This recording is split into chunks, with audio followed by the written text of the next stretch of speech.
For those of you who don't follow it or may not remember it, you know, when John Podesta's emails were stolen, I hate the word hacked, they were stolen. They were stolen by the Russians. Yeah, that's who stole it.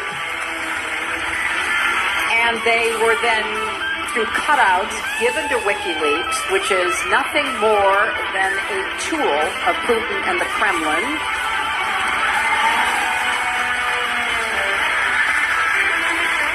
And certainly people associated with Trump knew about it because in August, Roger Stone was tweeting about how John Podesta would find himself, you know, in the barrel some point.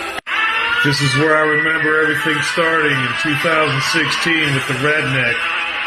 According to Mrs. Clinton, the guy came in with 3 different guns. She couldn't even get her story straight.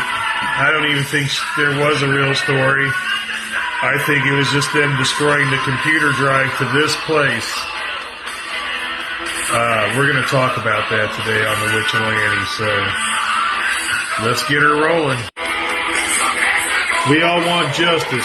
We're going to go for it, man. We're going to take a look at some stuff that's happened. A lot's happened that you guys probably forgot about. Let's take a journey to the center of the Epstein files. I'm your host, Adam Air, MD, GED, and you're watching the Witchalante Files, the Witchalante Journals, or whatever the fuck it's called. Holy shit, look at that gang. Alright, let's get this fucker rolling. There are 17 different things a guy can do when he lies to give himself away. Guy's got 17 pantomimes.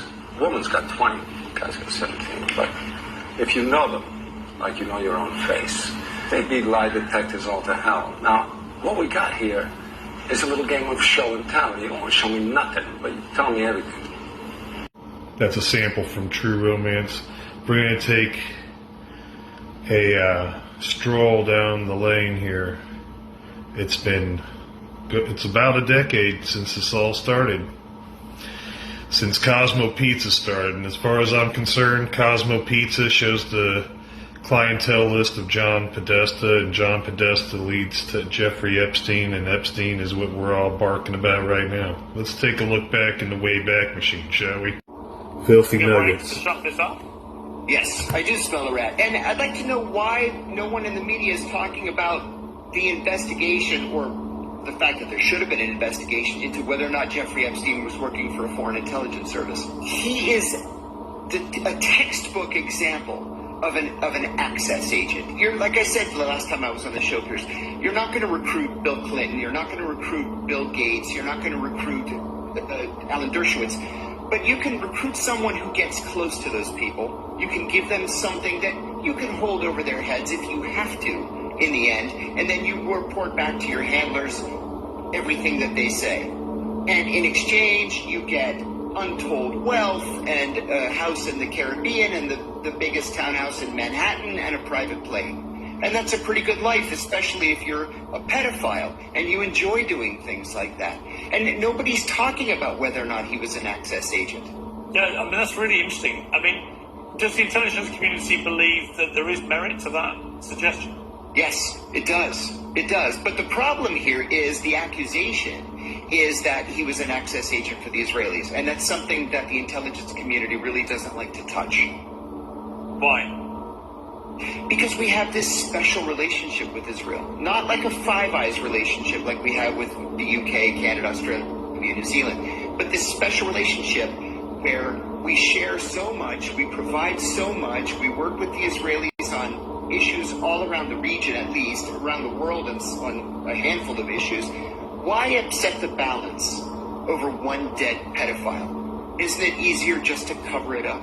Regardless of what you think about Julian Assange and what he did, you should care about what happens to him. This is part one of a series explaining why. Okay, who is Julian Assange? In 2006, Assange founded WikiLeaks, which is a website for whistleblowers where you can anonymously upload sensitive documents, publish it to all of the world. But WikiLeaks wasn't really a big deal until 2010, when Chelsea Manning, who was an Army intelligence analyst, uploaded hundreds of thousands of classified documents exposing how the US was doing war and diplomacy around the world. And it revealed some frankly horrifying stuff. Never before released death toll numbers that were much higher than previously thought, and and really disturbing footage of American soldiers killing Iraqi civilians, including children and journalists. The Pentagon was furious at these leaks, and the public was kind of torn on whether Julian Assange was a heroic journalist or an anti-American villain. And the next chapter of his life would be spent trying to avoid arrest by the U.S. government. The next part of this series finds Assange at the Ecuadorian embassy in London.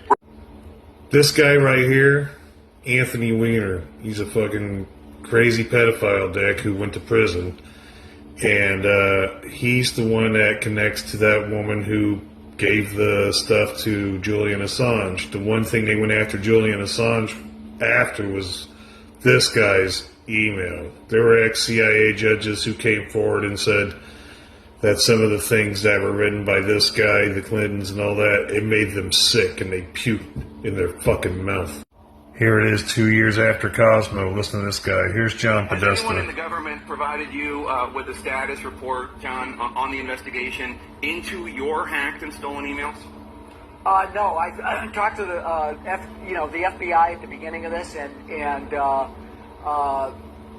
my attorney has been in touch with them. It's part of the investigation of the Russian hacks, but Russian the scope hacks. of it, who knew what when, the fact that the Trump campaign seems to have been in contact with Julian Assange and from WikiLeaks quite early, at least as early as August. I don't know what their investigation the Trump is campaign. finding. You're referring to Roger. Are you referring to I'm Roger talking to Roger Stone saying Stone. that he? Trump confidant. Okay. Let me correct myself. Okay. A Trump confidant, Roger Stone, who bragged about being in touch with Julian Assange and talked about the fact that they were going to come after me. He did that back in August. So what the government has learned about the interactions between Assange and the Russians, it seems clear that the Russians were the ones who did the initial hack, how they got to WikiLeaks, what the relationship was with Roger Stone. All to cover this guy's obsession with fucking kids. He's a child rapist, right? Maybe Jim tell me if he thinks it's important. We'll come out and let us know in the next 9 days. You're supposed to trust this guy. A year later, there's supposed to be a festival put together by the late Chris Cornell from Soundgarden and Chester Bennington from Linkin Park, who were found in a suicide or whatever. Here's the thing about them. Hold on. Here's yet another piece people don't put together. The death of Chester Bennington was as shocking as it was tragic. So what can his autopsy report tell us about his final days? Linkin Park frontman Chester Bennington died by suicide in 2017. Although his struggles with mental health issues were well known, his death still came as a shock to many, as the singer had appeared to be in good spirits in the days leading up to his suicide. Prior to his death, Bennington had been on vacation with his family when he returned home to shoot a commercial. His wife, Talinda, said that he was at his best the night before he died. And I can't stress enough, and we thought everything was okay. Nevertheless, Bennington had good reason to be troubled. Just 2 months earlier, the singer had attended the funeral of his close friend, Soundgarden singer Chris Cornell.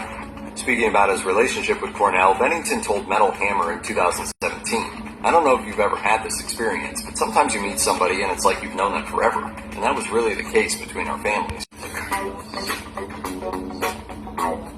Hi everyone, Truth Girl Sonia here. Well, as you've probably heard, Chester Bennington, the singer from Linkin Park, died at age 41 of apparent suicide at his home in California on the morning of July 20th. The singer was known to have a long history of mental health and addiction problems.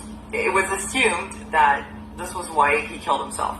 But it didn't take long before people on the internet started coming up with alternate explanations, such as that Chester was actually John Podesta's illegitimate son. As you see, Chester Bennington resembles John Podesta. This is also the reason why the Clinton Foundation gave Chester Bennington a grant. And in the end, this is why he ended his life when he found out that his biological father was involved in Pizzagate, as he himself had been molested as a child. Or so the story goes, but is it a true story? Well, let's backtrack a little bit to the Podesta emails, which were full of odd mentions of food, such as this one. I think Obama spent about $65,000 of the taxpayers' money flying in pizza/dogs from Chicago for a private party at the White House. That's a high price tag for pizza and hot dogs. What's the connection? Turns out those guys Chris Cornell and Chester Bennington were going to do a rock and roll festival with 102 bands to stop human trafficking. A video got out, and I think what happened was him and Chris were going to turn the video in as evidence of John Podesta raping and molesting Chester Bennington in a shower. And I wish I had that fucking footage, but I don't. Next year, we get fucking Isaac Cappy. Holy shit. This gets worse. Isaac Cappy was an American actor and musician known for his roles in the films Thor and Terminator Salvation, and in the AMC television series Breaking Bad.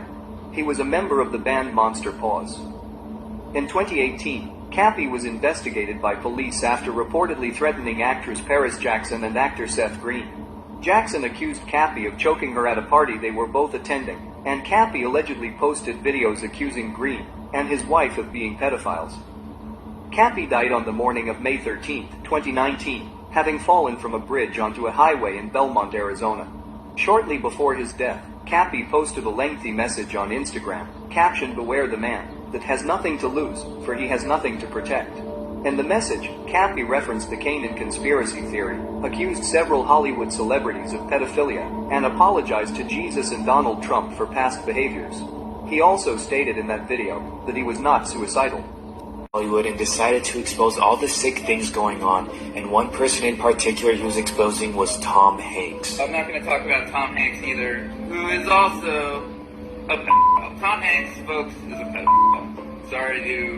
I'm sorry if this is kind of bursting your bubble, all this information is new. Now, Isaac Cappy allegedly forced himself off a bridge and was hit by a car on Route 66 and was found dead. Which is ironic because while he was exposing people, he would always say that he's not suicidal and that he's in good health. I'm not suicidal. 39 days before Isaac died, Tom Hanks posted this. It says, "Historic Route 66 roadkill." And it sounds sickening to say, but Isaac was technically roadkill on Route 66. And the day Isaac died, Tom Hanks posted a red handkerchief. And if you don't know the significance of a red handkerchief, pause and read this real quick. Here's the police report. The man who killed him was named Forrest. And Tom Hanks' most famous movie was Forrest Gump with the iconic scene on Route 66. Like, what? To make it more sus, this man literally moved to Greece right after. There's so much more information. I posted a 5-minute long video on my YouTube, and I'm going to make a part 2. What does my boss, Jesus Christ, say about this? He had a very harsh warning for anyone who would wish harm upon a child. It would be better for them to have a large millstone hung around their neck and to be drowned in the depths of the sea. So they abducted Julian Assange from overseas. His dad still doesn't know where he is. They got all that information. They hid the BlackBerry backup. Trump got into office so he could end up hiding this thing. And when he first got in, if you remember, he said, "I'm going to make sure Hillary and Bill answer for going to that old island there," or whatever, you know. And that never happened. Now he's going all the way back, and going all the way back 10 years ago and blaming the original cycle that started this shit. Rapist, a rich child rapist, raper of children, who was found dead in his cell in a federal prison in Manhattan awaiting federal trial for sex trafficking charges in a prison that was controlled by Donald Trump's Justice Department at the time. Donald Trump is the only president in history who has had such a friend, who he is now claiming was not his friend. J.D. Vance went silent today about Donald Trump's relationship with Jeffrey Epstein. The last thing J.D. Vance said about it last night was the worst thing J.D. Vance could have said last night.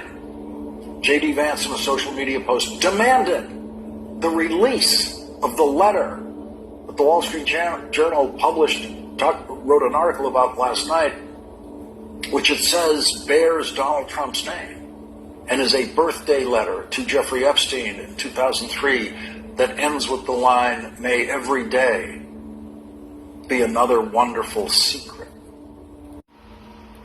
Don't think that they're from here. People you know don't do this kind of shit for real. We'll end it with this little thingy. He actually believed he was being attacked by an invisible enemy. but the room was quiet again. Where'd you get this? Never mind, it's absolutely pure. What kind of monster clan have you hooked up with this time? Satanism freak. I think there's only one source for this stuff. Satanist freak. Adrenaline gland from a living human body. I know. The guy didn't have any cash to pay me. He offered me human blood, said it would take me higher than I'd ever been in my life. Thought he was kidding. So I told him I'd just as soon have an ounce or so of pure adrenochrome. Or maybe just a fresh adrenaline gland to chew on. Oh yeah, Alpha Draco for sure, man. Everybody knows about it. These guys are lower archons, as is described in the Gnostic texts, specifically in the Pistis Sophia and any other of the non-canonical books that were not permissed by the Council of Nicene. This is a picture of Jeffrey Epstein. That's who Jeffrey Epstein really is. This guy right here. Look, man, when I was a kid, I was forced, like a bunch of other kids, to put my hand over my heart. And unlike you younger motherfuckers, we had to do this shit when we were little kids. And we had to say, I pledge allegiance to the flag of the United States of America and to the republic for which it stands, one nation, under God, indivisible, with liberty and justice for all. Today, that's all out the window, and it's all thanks to business and a bunch of rotten assholes who really just want to get on social media, and it's all about them, you know? It's not about the safety of children or the things that need protected. I am a patriot. It just runs in my blood. I was MK Ultra, whatever you want to fuck with me about, you know? But I believe in this place. And I believe for sticking up for this country and not running away from it. Just because some satanic, child-raping assholes want to protect themselves from being tried and prosecuted like they know they should be. They will hide it until the end. And even if they get away with it here, they're not going to get away with it in the afterlife. I'm the Witchelani, Adam Air, MD, GED. To be continued. This will be an ongoing thing. Protect the universe. I'll see you around. So mote it be.